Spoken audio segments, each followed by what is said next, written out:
I wanted to ask about touring also because I feel like I know that you were touring with, was it X-Clan at a certain point? Yeah. And then also Too Short at a certain point. And I listened to an interview where you were saying that y'all would go to different cities and kind of give certain people issues or whatever just for fun. Like, I'm curious as to what kind of issues you were involved in at that time. I mean, we wasn't problematic. We didn't cause any trouble. You know, it was just a response to, we gotta understand this is a time when hip hop is really starting to pick up everywhere. It's starting to expand at a rapid rate. It was growing so fast. I mean, and just seeing a mall of just full of young black people following rappers, through all, it's like, that's intimidating, and the cops were always called out, for everything, no matter where we were at, and that was pretty much the issue, with a lot of people. It was a lot of young black people, males in particular,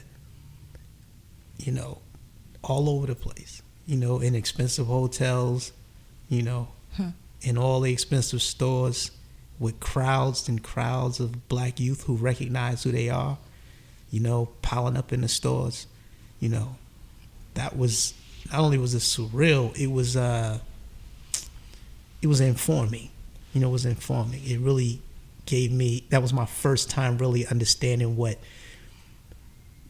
being black, young and black in America really meant, in real time. We dealt with police in the hood, we dealt with all of that, but seeing it on a structural level, how one agency informs another agency, in your oppression. And we're talking about the early 90s when people, I don't think in our age range, were really understanding that. We looked at it from like, okay, we know the Panthers, we know Task Force when dealing with dope, but as far as interconnected agencies keeping an eye on us, that really didn't come about again in hip-hop until the 2000s with the whole hip-hop police thing, but you peeped it back then. Yeah, I mean, they've always kept an eye on hip-hop as, black artists in general. Yeah. Not just hip-hop. Most definitely. So you sign the Profile, the single goes crazy, the album comes out, but they don't really push the album like they should have with such a monster single. Where, being this is your first go-round with a label, and this is obviously you in the back of your head, you're probably thinking like, yo, this is the label Run DMC signed to, like, we good.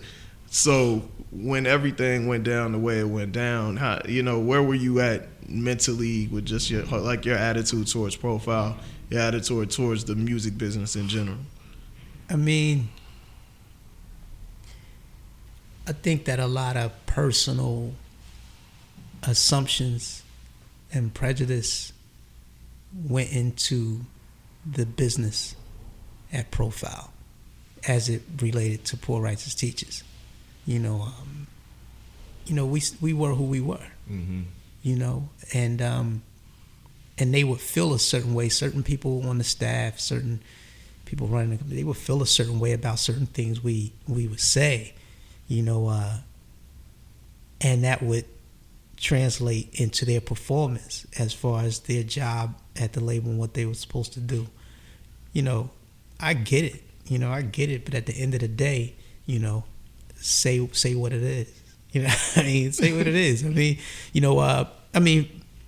was, sometimes it was just petty. It was petty stuff that would happen. Like, we had one incident, I remember clearly.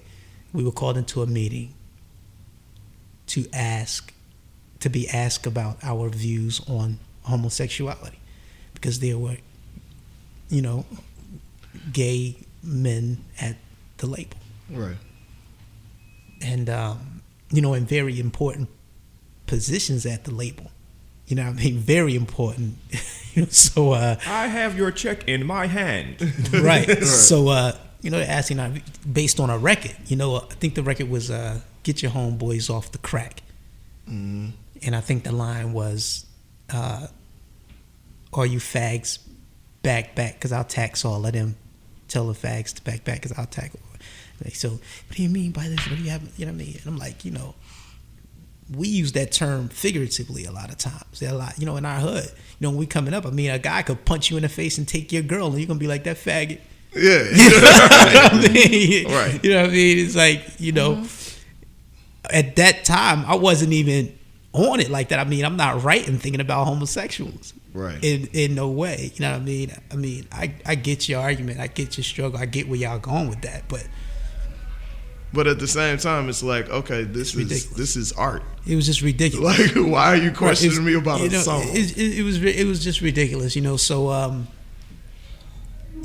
so those things played into how the record was handled, all the time.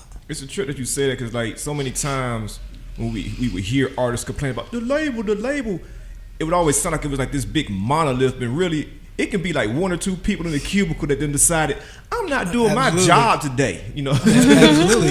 I mean, absolutely. One cog in the wheel. But we rolled with it. We did what we were obligated to do. We left it at that. You know what I mean? But we discovered that we discovered after the fact that Profile Records was known in the industry as a graveyard for MCs. That's what people referred to it as. We like, yeah, Run DMC is on the label, but Run DMC was going through hell with Profile too. True. And every artist on Profile Records suffered the same fate. The DJ quit. It wasn't just poor rights teachers. You think about it. Special Ed. Smooth the Hustler. Phenomenal artists.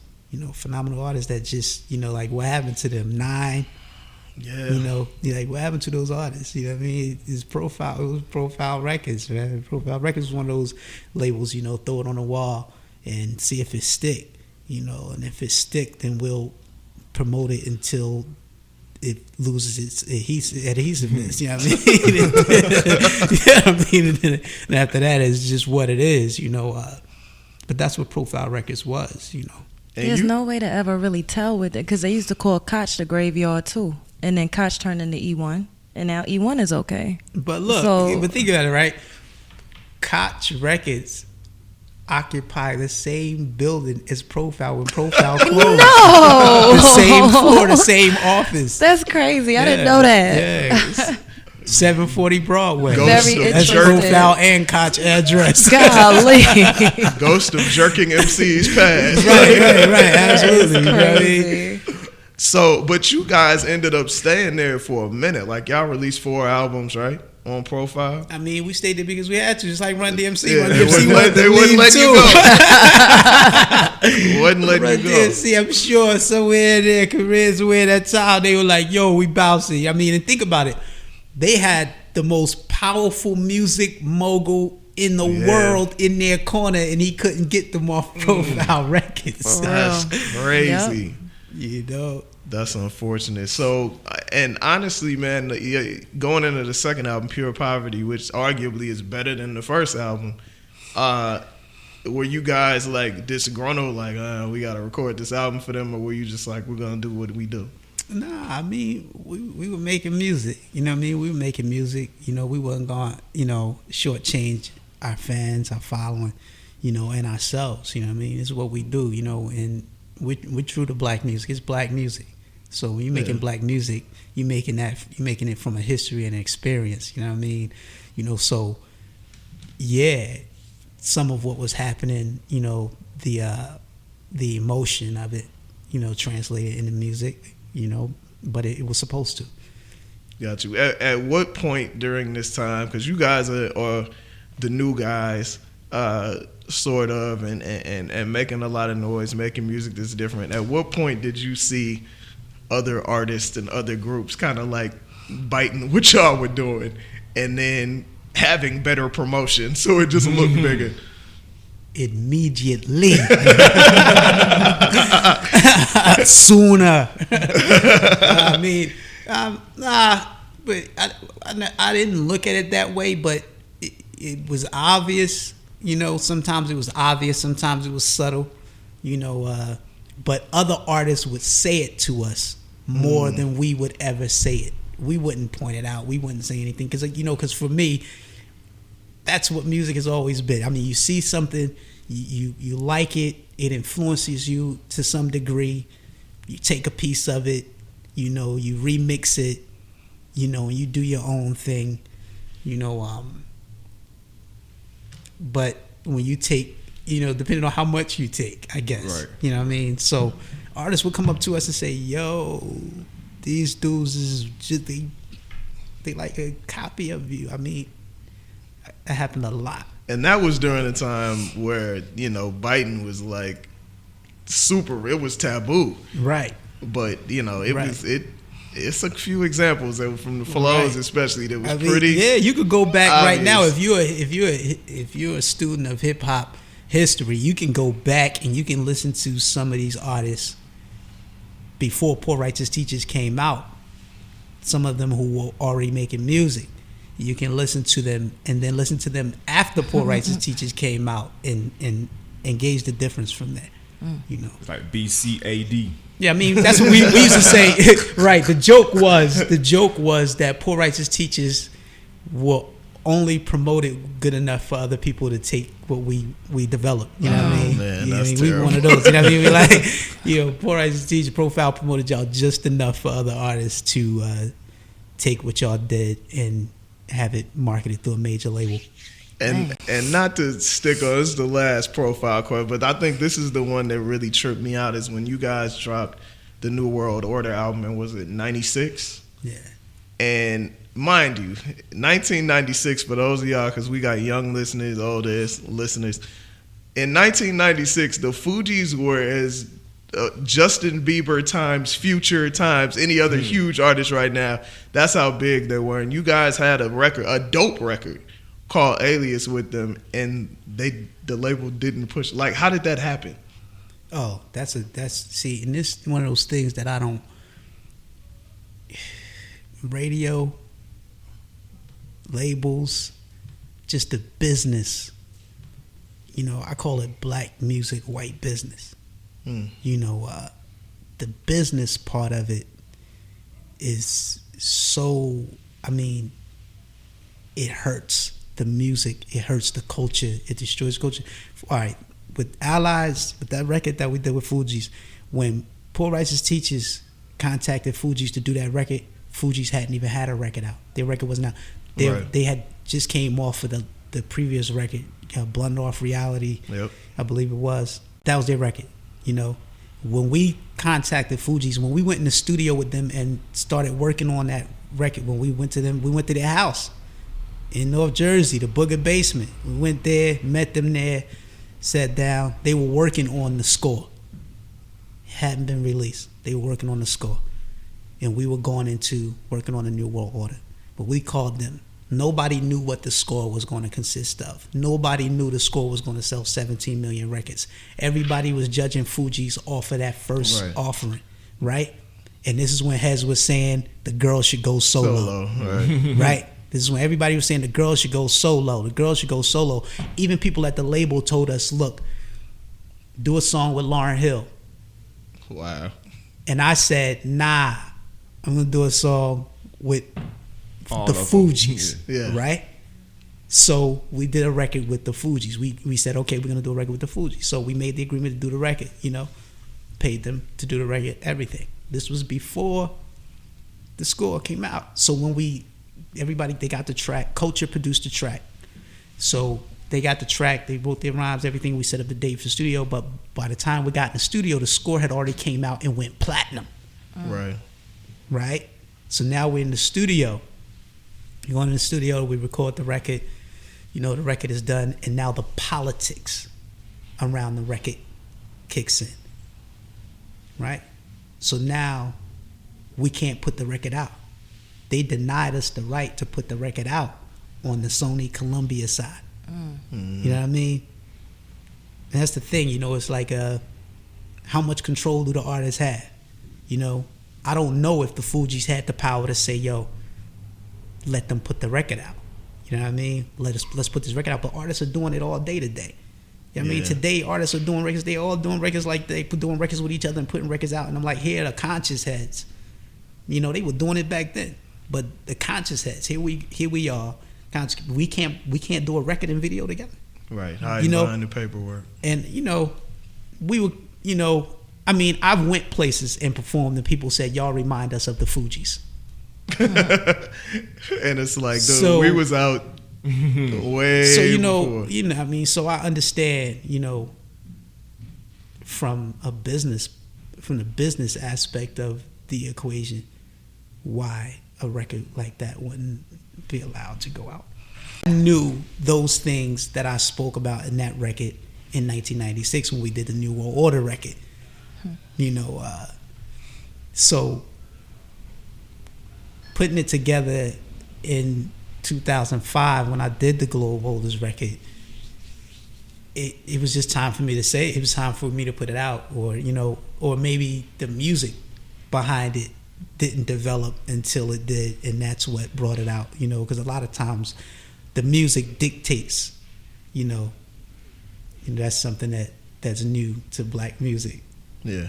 Since black music came to America, Western instrumentation causes the singer to conform to its diatonic scale, which is different, but it's how we grew up doing music. So now, yes, the music might have influenced that particular song, the lyrical format, content, and actually what I said, but the Globe Holders, yeah, man. I mean, when you observing the environment and you're reading and you're studying and you're learning, you see things, man, that the average person can't really make the connection to. You know what I mean? So you're trying to make that connection for them. You're trying to show them, that is because of this. And that's what my lyrics are, interpretation. You know what I mean? I'm going to interpret the environment that you're living in. You know what I mean? I'm not just going to say, yeah, I'm selling crack.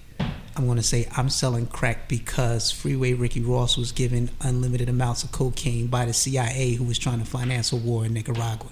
You know what I mean? Mm-hmm. Right. I'm going to interpret the reality, and that's what the Globe Holders was. That was me interpreting what was happening. Okay, this guy has AIDS, this girl has AIDS, this person has AIDS, but this Why is where AIDS that? came from. Yeah. This is where it came from. You know what I mean? Yeah, I'm going to jail for 5 years on a mandatory minimum sentence on crack. This is why. Because these laws were put in place to affect you this way. This prison industrial complex is here because of this. You know what I mean? I'm not just going to say, yo, I do a bid standing on my head. You know what I mean? I'm that much of a hard rock. Nah, I'm going to give you the context.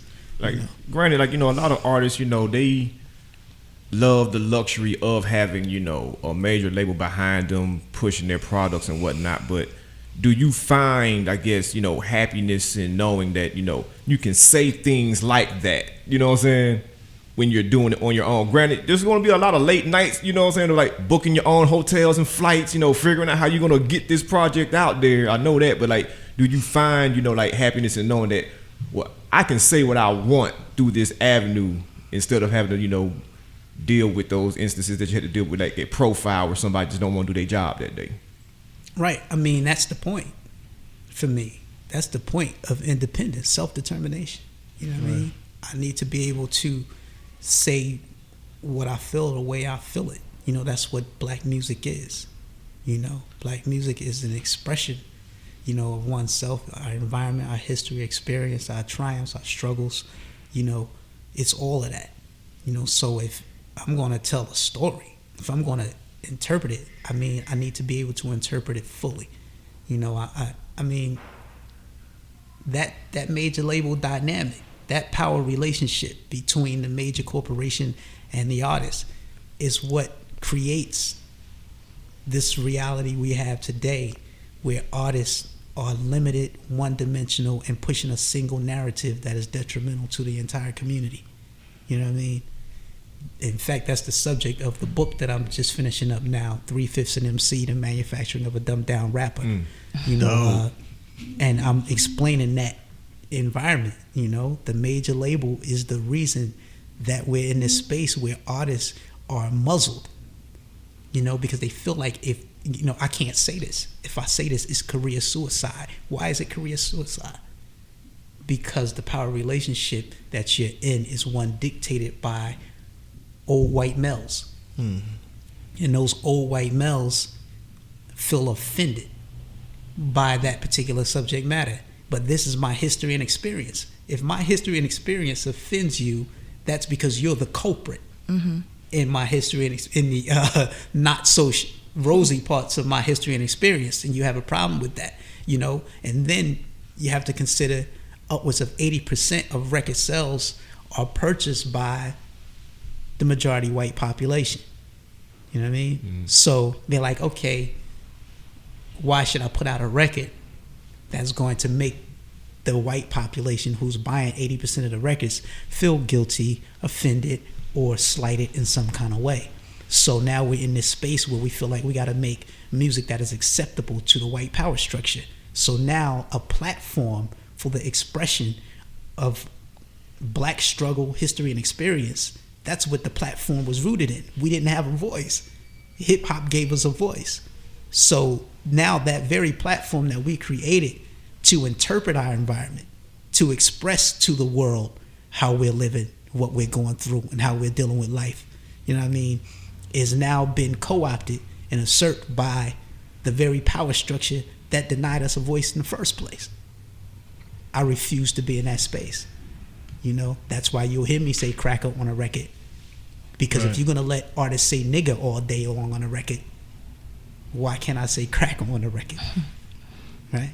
Yeah. There's a couple really, really good points that you made. And even the title of your book reminded me of Lupe, because, you got that song, Dumb It Down, Dumb Down Rappers. I used a little piece of that in the book. I quoted him. Amazing. Yeah, but I guess he would be a prime example of what you're saying as far as not being able to speak, being signed to a major, because they will hold you back. They will, the whole Absolutely. Thing with him and it's Atlantic, right? Yeah. Him and Atlantic and all that. But then in the same breath, you got somebody like Kendrick, who essentially just dropped an album that was just, I guess, a melding of all genres of black music, and it's being heralded. And he manages to do that while he signed, even though I don't even think they wanted to really sign with that major when they did. They just kind of, it almost feels like to me like he put sugar in the medicine. And so he kind of slid it in there. And if you're not paying attention, then you don't really notice. But it really is like on some revolutionary, low key. Right, right. And I think and that's what I mean. Mm-hmm. Why do I have to dumb it down? I have to dumb it down to sneak it by the power structure. I don't even think that's the case with Kendrick, because I think they're in that sweet spot where they can kind of do what they want to do, which is a very small time period and small space. Because talking to Terrace and Thundercat and Kamasi and everybody else that was involved with that album, they really went in the studio and didn't give a fuck. Excuse my language, a little one is in the room, but they didn't care, right? And then at all. And then the machine, Dre, exactly, yeah. Aftermath, Interscope, that machine is like, all right, they allowed Kendrick Lamar to put this record out, but they ain't finna allow Lamar Jenkins to put this record out at all. Young Buck is also on Interscope. Yeah. Young Buck was also on Interscope, and he had to go through a lyrics committee to get his lyrics sanitized before the album went out. Wow. So they took off the records where he was addressing police terrorism in the community. They took those records off, and their words were that they didn't want to heighten an environment where police officers may be hurt or killed. Mm-hmm. But you allowed him to put out the other 14 records that increased the environment where we could be hurt or killed. Right. Exactly. You know what I mean? So there's definitely a lot going on there. Most definitely. I got to ask you this, especially off the heels of Super Tuesday. What's your thoughts on this whole political, presidential race right now? It's like everyone. Okay. It's decoration. It's bread and circus. It's a dog and pony show. It's entertainment for the lumpen proletariat. Yeah, I mean, and it's just to keep people occupied and making them feel as if they're part of the system and dictating or influencing the outcome of the politics in this country. You're not, you know. Power doesn't concede that way. I definitely feel you on that. I had a lot of people, I wouldn't say upset with me, I'd say concerned, because I'm very knowledgeable, but I'm really wrestle with the fact, like, do I actually want to vote? Like, people always say that, you know, your ancestors died for the day. Your ancestors died to give you the choice and the right. They didn't die so you had to vote for a particular system. Right. Like, it's not, you know. I add that we have ancestors who also died for us to exercise our right to bear arms, but we're not too interested in doing that. Right. You know? We need to be. I am. I got girls. I need mine. Absolutely. Exactly. Absolutely. Exactly. So, Intelligent Music, or you, last album you brought out was in 2013, or can we expect any more music from you or artists that you signed or anything? I just finished the 4th period in a 7 CD box set called Back to School. The Talented Timothy Taylor was first period. Okay. And that was followed by The Unconquerable Jesus Jones, which was second period. And third period was El Negro Guerrero. I just finished up Stevie Bonneville Wallace, which is fourth period. And it should be, we're looking at a late April, early May release. Gotcha. And we know what the names and everything meant for. So Stevie Bonneville Wallace, how does that speak to the music? What does that mean? Well, Stevie Bonneville Wallace is basically a soundtrack that I wrote in my head based on a book that was written by a brother from Philadelphia named Hakeem Woods. The book is called Stevie Bonneville Wallace, and it's about a young black male in the inner city, drug dealer, you know, and they're trying to lift his level of consciousness. They're trying to wake him up, you know what I mean?